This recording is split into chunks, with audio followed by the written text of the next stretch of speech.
So tonight's State of the Town address is laid out by charter what goes on. It's essentially the council president and my chance to give you an idea of the state of the town.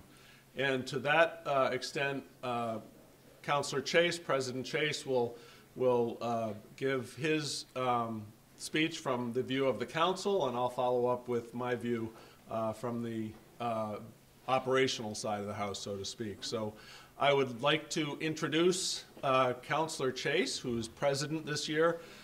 President Chase's term has been the first term without the burdens of COVID, I think, the real burdens of COVID. So it's we're coming out of a bad time, and I think Councilor Chase has been an exceptional leader in getting us through that point and getting us to where we are today. So I will introduce President Chase, and afterwards say a few things myself.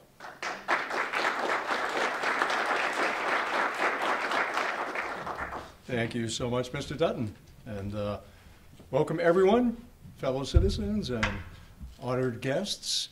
I'd particularly like to note the presence of Senator Timilty here tonight. It's a pleasure to see him here. We thank you very much for coming, and it's a pleasure always to have you here. Well, welcome to the 2023 State of the Town address for the town of Bridgewater. Town Manager Michael Dutton and I have noted that the town has been unable to host this event in recent years, and we're very excited to have this opportunity to reinstate the tradition and return it to the calendar as a recurring annual event. It's with great pleasure that I appear before you on behalf of the Bridgewater Town Council to discuss some of the recent developments and initiatives which have had a very positive and enduring impact upon the lives of our citizens and over the course of the past year and beyond. While we assembled here tonight in preparation for this event, some of you may be aware that spring arrived at 5:24 p.m. And I'd like to be the first to wish you a happy and hopefully snow-free spring season. In one very important respect, the season of renewal and rebirth impacted us all last year, as Mr. Dutton has just alluded to, in 2022, as we emerged from the seclusion of COVID and began to reacquaint ourselves with the activities, and some of which we had been totally precluded by the pandemic. Tonight I'd like to call attention to various events and initiatives which, in my estimation, bode very well for the town of Bridgewater as we embark upon our 367th year of settlement. Firstly, I'd like to focus on some activities of the Bridgewater Town Council which have been positive and very impactful developments. Early in 2022, the Town Council adopted a resolution establishing the Town Council's vision for Bridgewater. The vision statement is, by its own admission, an aspirational prescription for the realization of some very altruistic goals. But it's also grounded in the realism of our comprehensive master plan, which was finalized in 2022 following a lengthy process of community input. The comprehensive master plan is a 10-year roadmap to identify municipal goals, including land use policies, housing creation, including affordable housing, open space and recreation needs, and overall economic development. We're fortunate to have a comprehensive master plan infused with vigorous public input, combined with a focused vision to give institutional guidance to the plan. Beginning in May of last year, the Town Council resumed in-person meetings following a over 2-year hiatus made necessary by the COVID pandemic.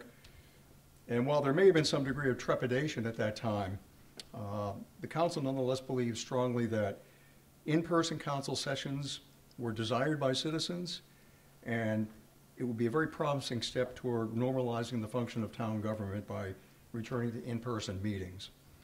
As you know, town boards and committees are still required to meet by remote access, although we eagerly await the opportunity to return those sessions to in-person meetings as soon as possible. One challenge as we return to in-person interaction is, ironically enough, to reestablish the channels of input, public input, which citizens enjoyed by remote access. Meetings conducted by Zoom enhanced opportunities for remote citizen input, which we're presently unable to replicate in a hybrid meeting environment. The town will continue to seek technologies which maximize combined in-person attendance while also offering full capabilities for remote citizen input. A further encouraging development with respect to the council, and that is the election of 3 new council members in the special election conducted just weeks ago. We're pleased to welcome Councilors Mark Lindy, Brad McKinnon, and Susie Robinson, who were each sworn to service in January. The council also marked the departure of Councilors Peter Columbotus, Matt Rushton, and Frank Souza, noting their dedicated service to the town and significant accomplishments throughout their terms of office. Our newly sworn councilors are enthusiastic about meeting the challenges ahead, and they've already demonstrated their commitment to address issues with determination and fresh ideas. We anticipate the election of an additional new council member at the town election taking place on April 22nd to bring to a total 4 new councilors to our town council membership. That would represent 44% of the total council membership, comprised of new members. It's a degree of change that we haven't seen occur in the town council since its inception as a form of government in this town in 2010. In 2022, the town received legislative approval from the Commonwealth to give effect to changes to our town charter and to re-precinct our voting districts, all of which was made necessary by population changes in Bridgewater revealed through the 2020 federal census. A great deal of time and effort was necessary to adopt these needed measures, and a very brief window of time was available to do so. One promising aspect of our new charter provisions is the expanded number of at-large councilors. You may be aware, the number has increased from 2 to currently 6 at-large council members. This new composition of the town council will help to assure citizens can expect increased responsiveness from their elected representatives, with 6 councilors now dedicated to issues and concerns of town-wide importance. Beyond the internal workings of the town council, many significant developments have transpired over the year, and more are about to take shape. With the arrival of spring, the council will, tomorrow evening, commence consideration of a notable spring event, the annual celebration of Pride Month in June. Since 2016, the town has observed Pride Month as a celebration of diversity and acceptance. As a town, we continue to demonstrate civility and compassion for all people without regard to gender identity, lifestyle choice, or sexual orientation. By this and other celebrations, notably the annual Juneteenth town holiday, we affirm that Bridgewater provides no home for hate. Juneteenth was established as a town holiday in 2022, and we look forward to again celebrating what is known by many as Freedom Day in just a few months. These 2 events had initially been promoted by grassroots citizen involvement and have quickly become recognized as town-wide annual celebrations.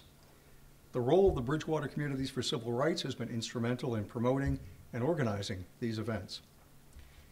Last November, voters of the town approved a ballot initiative imposing a surtax upon the very highest income earners in the Commonwealth, those earning in excess of $1 million per year.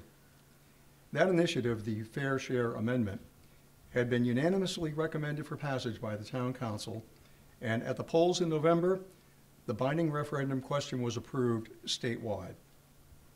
The revenues to be collected, commencing next fiscal year, will be directed to some of the most urgent and underfunded needs of the Commonwealth's municipalities, roads and schools. Financial support for our schools equals half of our annual town budget. And it's no secret that upkeep of roads for all towns in the Commonwealth represents a never-ending search for funding. State aid available under General Laws Chapter 70 and 90 for, respectively, schools and roads is historically deficient, causing each of these budgetary priorities to frequently require extraordinary funding through debt exclusion ballot measures. The town manager and I have in recent weeks prevailed upon our state senator, the Honorable Walter Timilty, who has joined us this evening, to advance efforts on Beacon Hill for increased unrestricted local aid in respect of these and other budgetary deficiencies. In recent weeks, the town has been notified of the acceptance of our grant application for further funding of the Stiles and Hart passive recreation site, just steps away from our central business district. This $1.3 million funding under the Community Preservation Act will provide for the continued development of a walking trail with attendant parking area and ultimately access to 75 acres of natural open space, further helping to realize two significant goals of our town's comprehensive master plan: the preservation of open space and establishment of venues for passive recreation. In the spring of 2022, the Town Council was privileged to offer a resolution in support of the nomination of the town of Bridgewater as an International City of Peace, an honor having been pursued vigorously by a town resident, Ms. Frances Jeffries. This resolution formalizes the collaboration of several community groups, including the Rotary Club of the Bridgewaters, Bridgewater Communities for Civil Rights, the Bridgewater Public Library, the Minnock Institute for Global Engagement at Bridgewater State University, the Martin Richard Institute for Social Justice, also at Bridgewater State University, Diversity and Inclusion for Community Empowerment, otherwise known as DICE, the First Parish Unitarian Universalist Church in Bridgewater. This is just one notable development brought to fruition by citizen engagement. Our town continues to reap a host of benefits arising from the initiatives of private citizens, whether in conjunction with town government or by virtue of their own creative and singular efforts to enhance the quality of life in our town.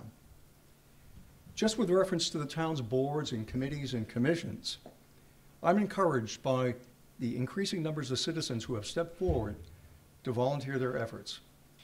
Many highly qualified candidates have been appointed in recent months to vacancies in town bodies, ranging from the Cultural Council to the Zoning Board of Appeals and many others in between. Increased citizen engagement is responsible for this success, and better municipal outcomes will be the consequences. Congratulations to all the volunteers throughout our town government.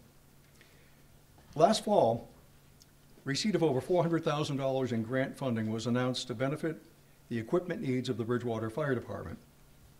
By seeking grants available through the Department of Homeland Security and the Department of Health and Human Services, the town's first responders will be better enabled to provide for the safety of every citizen. Grant funding has also been successful in support of our senior center, which continues to offer a wide array of activities and programs which are testament to the creativity and leadership of the Council on Aging and Elder Affairs Director Emily Williams and her staff. The most successful and innovative town governments throughout the Commonwealth rely on grantsmanship to achieve municipal goals and to ameliorate the impact of taxation upon citizens. Happily, Bridgewater is no exception. During the fall, the Town Council approved the creation of a Town Diversity, Equity, Inclusion, and Belonging Committee, bringing to fruition many months of work by an ad hoc committee comprised of residents and town officials to bring forth a standing committee to advise the town in matters of diversity and inclusion throughout all departments of town government. This undertaking is a most gratifying and promising acknowledgement of the commitment of the town to ensure respect, acceptance, and opportunity to all residents without exception. To better accommodate residents seeking to establish in-law living space in their homes, the Town Council, in conjunction with the Planning Board, approved a zoning ordinance amendment to increase the maximum square footage of allowable living space for in-law living arrangements. This amendment provides for greater comfort, access, and quality of life for residents choosing to welcome extended family members into their households. Our town's Community Preservation Committee recently approved the use of significant funding for the replacement of windows in all units of the Bridgewater Housing Authority's Hemlock Drive residences. The work will address serious issues in need of need in these structures, first built in the 1970s. Housing authority funds alone could not accomplish this work, and funding of housing authorities throughout the Commonwealth remains insufficient to provide extensive rehabilitative property care. We hope that the progress will be made against this shortfall by the legislature in the 2024 fiscal year budget presently in negotiation. In 2022, the Town Council acknowledged the work of another ad hoc citizen group by formalizing the establishment of the Tree Committee as an advisory committee of the town. The Tree Committee will work to preserve shade trees throughout the town, which provide beautification, aviary habitat, and environmental sustainability to our town. By carbon capture and solar shading, our tree canopy enhances air quality and summertime comfort, while also preserving the suburban ambience of our region, which we cherish. The town continues to pursue developments to encourage revitalization of our central business district. We've identified this need as a #1 priority to our new Community and Economic Development Director, Bob Ruley. A downtown redevelopment workshop will take place on the Bridgewater State University campus on April 11th. Predictably, Bob has not wasted a moment before tackling this multifaceted problem. As an important reminder of Bridgewater's colonial era prominence, the Town Council in 2022 established Indigenous Peoples Day as a day of tribute and remembrance in honor of the Native American nations which preceded European settlement of North America. Without question, the recognition of Indigenous peoples has not only been neglected by past generations, but present-day descendants of ancestral Native Americans have been subjected to disrespect and misappropriation of iconic elements of their cultural history. Indigenous Peoples Day sheds a light upon the thousands of years of civilization on these shores prior to European settlement. Early in 2023, the town acknowledged a gift from the Natural Resources Trust of Bridgewater, which, together with a grant of funds from the Community Preservation Committee, will fund the survey work to be conducted on Phase 2 of the Old State Farm Trail project. The planned walking trail will occupy an easement granted to the town by the Commonwealth in respect of Bridgewater's role as host to the State Department of Fire Services. The trail will traverse land abutting the Old Colony Correctional Institute and follow the Taunton River, culminating at a designated parking area on Summer Street.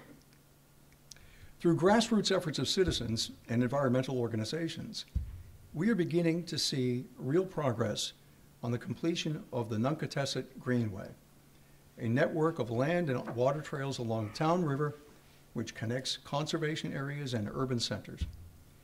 Bridgewater resident Kitty Doherty, project coordinator of the Natural Resources Trust of Bridgewater, has long championed this cause and helped to maintain focus of town administration on its fruition.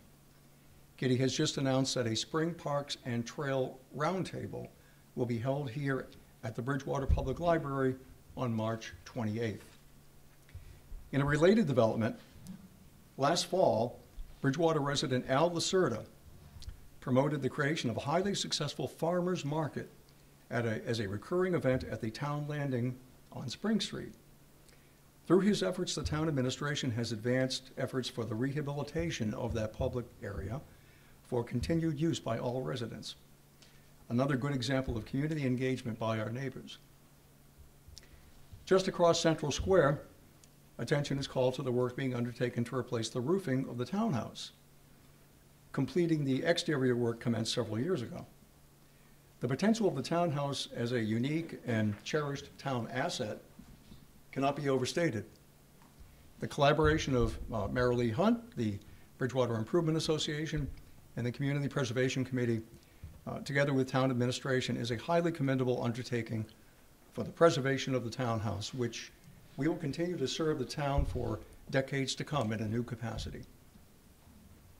Amidst many promising developments over the past year, we also note with sadness the untimely passing in recent months of two Bridgewater community servants.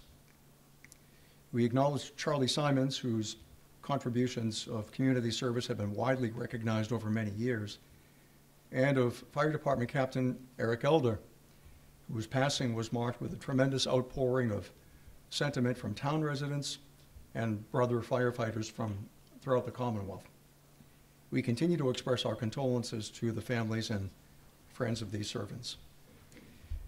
In conclusion, I thank you for joining us this evening to pay tribute to the encouraging progress evident in our town toward many disparate priorities, and I'm confident that you'll continue to support the efforts of so many fellow citizens, town volunteers, and public officials toward achieving the goals of our forward-looking vision statement and comprehensive master plan.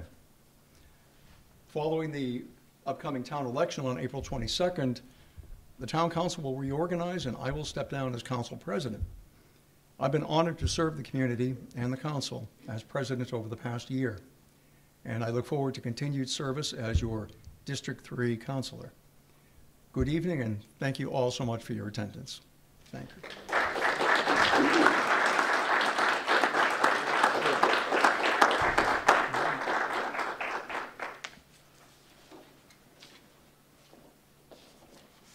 Thank you, President Chase, and thank you for your steady leadership with the council over the past year. It's appreciated, certainly by me, and I think by everybody that sits on the council and everybody that works for the town. So I appreciate that. Thank you.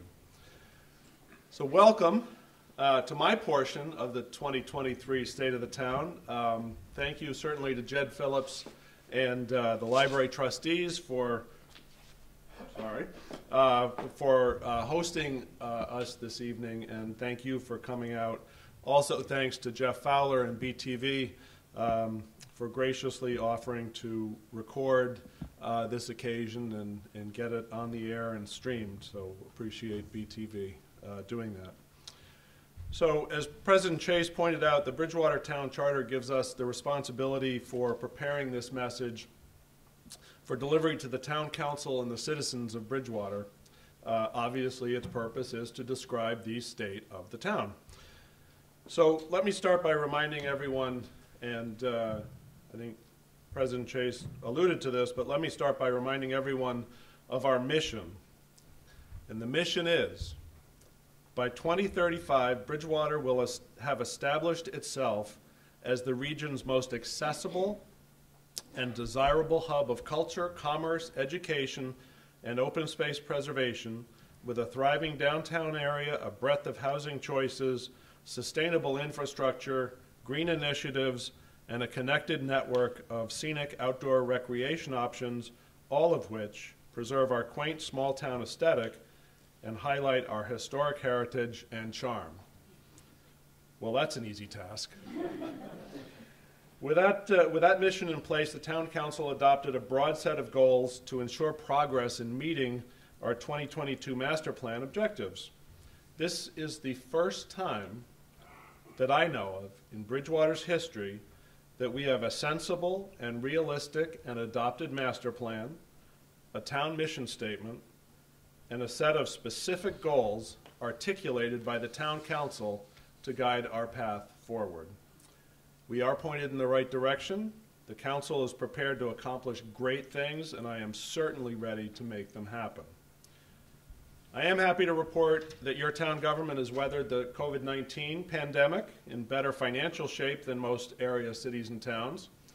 We've lived within our means thanks to an active and involved town council, dedicated town employees, and a vigilant finance department. We have used the federal funding received through the CARES Act for its intended purpose and made sure we did not create unsustainable future obligations. We have allocated the vast majority of our ARPA funds to the cost of water infrastructure improvements, and we have never taken our eye off our annual budget. For 10 years, the council has given us direction through the annual budget resolution, a council resolution that articulates the objectives and the goals of the town council throughout the budget process. We have carefully crafted our budgets pursuant to that direction, and the taxpayers of Bridgewater have made very wise choices when voting for capital projects, including the new fire station headquarters and the Bristol Plymouth Regional Technical School. Bridgewater voters will have, again, an opportunity to make a wise decision at the polls on April 22nd, when the debt exclusion for the new Bristol Plymouth Regional Technical School is on the ballot. Since, and I was talking with Councilor George briefly about this, but since COVID postponed our last 3 State of the Town gatherings, I wanted to make a point of publicly thanking our staff in every department, many of whom are here tonight, some of whom are here tonight. But I did want to make a point of publicly thanking our staff who never missed a beat. We never complained, never showed anxiety, which they must have been experiencing, and never hesitated to volunteer to help where help was needed. So my hat's off to our staff. It's that, quite honestly, more than anything else, that makes me very honored and thankful to be the Bridgewater Town Manager. But our pandemic seems to be in the rearview mirror, and it is time for us to look forward. Before I give you a sense of our future plans, let me outline the incredible work your town has done over the last few years. It is work that often gets lost in the shuffle, work that doesn't get recognized when it's happening, and quite honestly, work that doesn't make for really good clickbait on Facebook or Twitter. But it is hard work nonetheless. Obviously, I'll rattle off about a few of these. The Mitchell School, despite all the confusion and worry about COVID, the Mitchell School Building Committee, under the steady hand of John Garish, met regularly via Zoom to plan and guide the construction of a 21st century elementary school. John is obviously, for those who know him, is a veteran of other building projects and knew instinctively that a calm, steady hand was needed to get us to the finish line. After well over 100 committee meetings and thousands of hours of volunteer work, the school came in on time, pretty much, and under budget. It is occupied by up to 700 pre-K to second graders, and the quality of education obviously is always more important than the building that houses it. But I can tell you that the new Mitchell is a key part of our Bridgewater community development initiatives and a huge boost for the teachers, staff, and students that go through its doors every day. Over the past year, water quality issues became a significant issue for residents both in Bridgewater and, quite frankly, worldwide. For almost 10 years, the town's water supply department has been working with Massachusetts Department of Environmental Protection to plan and construct a second water treatment facility. Today, I'm happy to report that the plant is up and running and will be fully operational once 2 more of the High Street water wells are refurbished and brought back online. The plant is designed to chemically treat and filter roughly 40% of our water supply.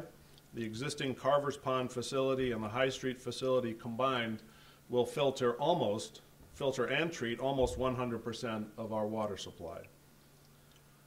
Over time, the new plant should mean that our discolored water issues will gradually go away. So why don't they go away immediately? Well, let me tell you. Because the distribution system, the water mains, and the water services to homes and businesses will need time to rid themselves of the built-up iron and manganese that has flowed through those pipes for generations. So our water operators this spring will be flushing the lines regularly to get those lines cleaned out as early as possible, but I can tell you it will take a little bit of time, and we will experience some discoloration of the water as time goes by and we do those flushing operations. But for many, the discoloration issues took a back seat to the realization that our water supply and every water supply worldwide may have PFAS contamination. PFAS chemicals, otherwise known as forever chemicals because they don't break down over time, are not only in water supplies around the globe, but also in food packaging, clothing, carpeting, and a wide array of other everyday products. The state's Department of Environmental Protection gave everyone in Bridgewater a bit of a scare about PFAS levels in our water supply, but in reality, and according to the testing that we have done, PFAS levels in Bridgewater are generally either minuscule or non-existent. So regardless, what are we doing about PFAS? Well, first, despite the one-time positive test, we have installed a filtered water dispenser at the town's highway barn at 151 High Street. Anybody is welcome to go down and get filtered water out of that machine at any time, day or night, 24/7. It's available. Second, except for when it snows. But it's not going to snow anymore, so it's all 24/7. Second, we've isolated the well that tested slightly higher. Third, we've commissioned a townwide water study to determine whether our additional standby wells should be tied into the treatment plant. Finally, we're looking to see whether PFAS filtration should be added to our existing treatment plants. So just sort of as an aside for those that are interested, we are permitted by the Mass Department of Environmental Protection to use up to 1.89 million gallons of water per, anybody want to guess? Day. 1.89 million gallons of water per day from our 10 active wells. During much of 2022, our usage was upwards of about 1.6 million gallons per day. And since we've been pushing against our limit, we are actively pursuing the state for an increase in our withdrawal limit. Sounds easy, but that's a very hard thing to do.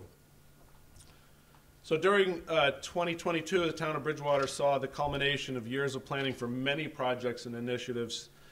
Here are just 10. Bristol Plymouth Technical Regional School in March of last year, voters in the 7 cities and towns in Bristol and Plymouth counties voted to replace the Bristol Plymouth Technical School. By almost 70%, the voters of Bridgewater approved that new school. Technical education is critically important to residents of Bridgewater, is critically important to your town as we look sometimes in vain for qualified, educated graduates in a host of different areas, such as water treatment, wastewater treatment, heavy equipment operators, and mechanics. Now, the voters of each town must decide how to fund the new building. On this April's ballot, as I've mentioned earlier, there will be a debt exclusion question asking our residents to debt exclude the project. This is a critically important vote for the town and for the people that attend Bristol Plymouth and benefit from the services, the graduates that they graduate. The fire station, over the past several years, we've worked hard to get a new fire station in the works to replace the headquarters on School Street, which was last renovated, I think, in the early 70s. For years, the one bad thing about moving into the new Academy building is that I get to see what happens on Central Square. And I can tell you for years now, I've looked out my office window at the fire trucks and the ambulances as they're racing in the opposite direction of the Rotary to get to a call. And that's a very unsettling feeling, which makes me wonder how many times they actually cause accidents, but we won't go there. But I've also visited the School Street station during storms when the weather outside roughly imitates the weather on the inside of the building. So it's a long time coming, and thanks to former Councilor Rushton and the Fire Station Building Committee, we are well on our way to breaking ground on a new station which will improve working conditions, allow quicker response times, and be a quality second home for the folks that are on our firefighting staff.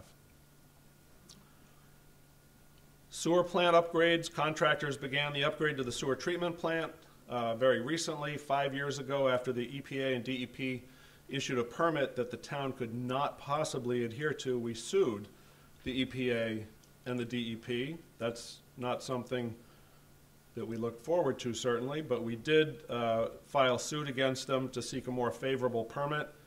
After months of pretrial work and negotiations, we finally settled on a discharge permit that had terms that we could live with and involved 2 major upgrades to the treatment plant. The upgrades will make the system more efficient, incorporate new technologies to control nitrogen and phosphorus that are discharged into the town river, and correct deficiencies that were long ignored. The High Street Dam removal, bridge replacement project. After over 7 years of planning, the High Street Dam removal and bridge replacement project is just kicked into high gear. The project includes the removal of Jenkins Dam and the replacement of the dry-laid stone bridge, which is really, I think, 3 or 4 culverts with a clear span bridge. The project is important to us because it addresses many concerns identified in our hazard mitigation plan and our municipal vulnerability plan. And I'm happy to report that to date we have grant commitments enough to fund the entire $8 million project. The Memorial Building, after some significant planning delays, the Memorial Building is now essentially completed.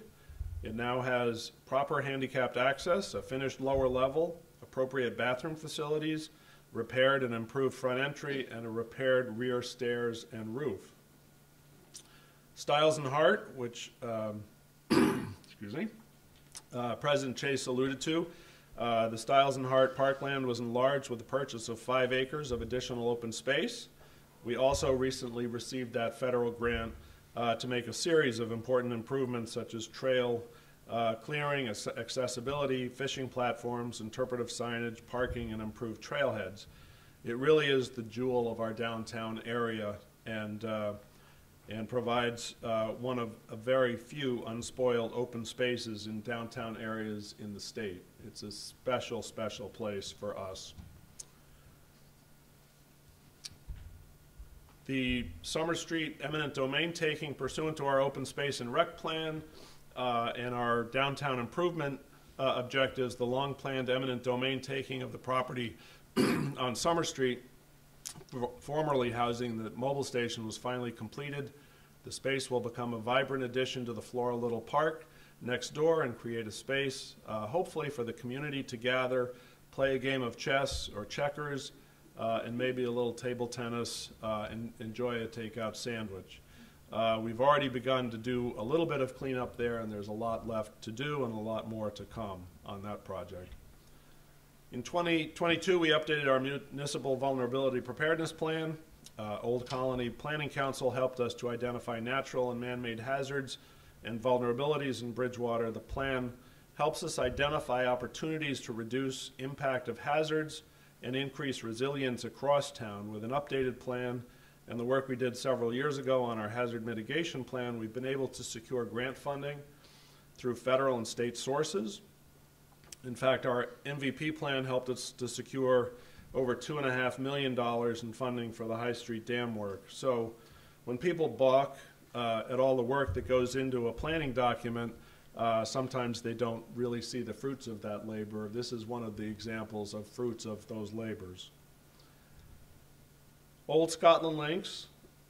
Obviously, the town has owned Old Scotland Links since its inception and construction. But after several years of discussion, in 2022, we decided to put the operation of Old Scotland Links Golf Course out to bid to see if there was a better way to run the course and to shield ourselves from the downside business risk associated with a municipality running a business. In the spring of last year, we contracted with Indigo Golf, which is a division of Troon, to run the golf operation, and with Barrett's to run the food and beverage operation. I think the decision was the right one, and it has allowed us to focus less on making sure we could meet the expense obligations of the course with the revenue of the course, and more on future financial planning townwide. Again, it was a decision that wasn't necessarily popular at the time, does not make for clickbait, but it was the right thing to do for the course, for the taxpayers, and for our future. Housing choice. In early 2022, the Department of Housing and Community Development notified us that our housing choice designation would be extended to 2025. Housing choice is a designation which aligns with the state's efforts to create all levels and all types of housing statewide. Our housing production plan and our efforts around reuse projects such as the McElwain School Apartments helped us secure that housing choice designation. The extension will keep us eligible for a variety of grant funds through the state, including infrastructure grants, community development grants, elder service grants, and housing grants. It has also helped us secure funding for help in planning for the new MBTA communities housing launches most recently. So those are the top 10, or not even the top 10, but 10 projects that we battled and were able to make progress on. I could list dozens more, such as the sidewalk replacement work we did with Bridgewater State, the Old Farm Trail project, as President Chase mentioned, with Kitty Doherty and the Natural Resources Trust of Bridgewater, or the Town River Landing work done with the fantastic volunteer efforts of Al Lacerda and his Fire for Effect Foundation. The point being that Bridgewater is full of success stories and full of people who can inspire and get things done. So the easy thing to do is rattle off the projects we have planned for and have executed. The hard thing to do is to explain to people how these are all related to a broader goal. And again, I go back to the council mission. By 2035, Bridgewater will have established itself as the region's most accessible and desirable hub of culture, commerce, education, open space preservation, with a thriving downtown area, a breadth of housing choices, sustainable infrastructure, green initiatives, and a connected network of scenic outdoor recreation options. All the planning we do and all the projects and initiatives we undertake are pursuant to the mission the council has laid out. All are connected in some manner, whether they're designed to provide better infrastructure, provide better educational opportunities, provide better open space and recreational opportunities, or create a livable and thriving downtown. We are focused on the goal of making Bridgewater the most desirable place to live, work, and play. We plan based upon the goals the council lays out. In 2023, we look forward to accomplishing more of the same, but with increased urgency, intensity, and commitment. For instance, we're engaging with the council to develop a solid strategy for downtown redevelopment.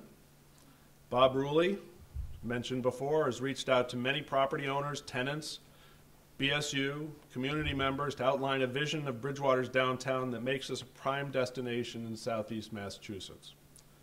We are proactively seeking assistance from our state and federal partners on different pieces of our strategy. We are seeking to ease the cost impact of our wastewater system upgrades. We're seeking to ease the cost to our ratepayers of our water treatment plant, and we are looking ahead for help with our road and drainage infrastructure, as well as help with infrastructure improvements in the downtown area. We are making sure we engage our most valuable resource, Bridgewater State University, in our efforts to make Bridgewater a prime destination. So President Clark, who's here tonight, thank you. President Clark is probably tired of hearing me say Bridgewater State can only go so far without Bridgewater, and Bridgewater can only go so far without Bridgewater State. But I'll say it again. But we are inextricably tied together. Our success is BSU's success. BSU's success is our success. So last week, I believe it was last week, week before, BSU celebrated a sizable federal grant which helps build out its cybersecurity program, one of the only such programs, I believe, in the state. It'll be a model for other universities and colleges statewide and possibly throughout the country. So BSU has raised the bar. Our challenge is to provide the environment which encourages BSU graduates to stay in the area to start their high-tech cybersecurity businesses. Financially, we're working very hard to make sure our long-term debt plan fits within taxpayers' ability to pay. The Bristol-Plymouth School is on the ballot next month. The road bond will be on the ballot next year. Our debt carefully managed with the objective of making as little impact to the taxpayers as possible. Instead of simply adding on, heaping on more debt, we always look to replace retiring debt with new debt. This helps keep our infrastructure in proper order without over-impacting our residents. So several years ago, as part of a strategic planning exercise, we polled residents about their willingness to pay for improvements in Bridgewater, specifically paying for new roads, new school, new water, new sewer infrastructure. And the results were a little surprising to me. And maybe I was just jaded at the time. But yes, they said, we'll be happy to pay to make those improvements, but we want to make sure that there's a plan in place. No specific plan, but they just wanted to know that whatever we did was well thought out. And again, it's not clickbait, but I can very safely say that everything we do is pursuant to a community development plan and the council's missions and goals. For Bridgewater, for any city or town, making sure you know where you're going means you have to make, you might just have a chance to get there. Unlike other cities and towns, Bridgewater has a council with a vision, volunteers who care deeply, and a community ripe for success, and I am incredibly excited about Bridgewater's future. Our success over the past year has been a joint effort. I would be remiss if I didn't mention the people who do the lion's share of the work in my office, specifically Assistant Town Manager Kim Williams, my assistant Dawn Menard, Board and Committee Assistant Josh McGraw, and certainly Council Clerk Deb Ward keeps us all on the straight and narrow. And without whom, all of those folks, we would never be able to do what we have done. And I can't finish without recognizing the many boards and committee volunteers who are critical to our success, many of whom are here this evening. The time they spend every month or twice monthly ensures that we can conduct the business of municipal government effectively. And certainly the work of the town council, each counselor whom sacrifices their time and energy for the greater good with little immediate reward, that is really the most important piece of our success. So I want to thank certainly folks that have come out tonight, President Clark, Vinny DiMacedo from BSU, Senator Timilty, as President Chase mentioned, is here tonight. And I think a lot of our counselors are here as well. And I think that signifies that there's an important piece of Bridgewater that can only be done with participation, whether it's participation by the council, the counselors, BSU, boards and committees, and staff.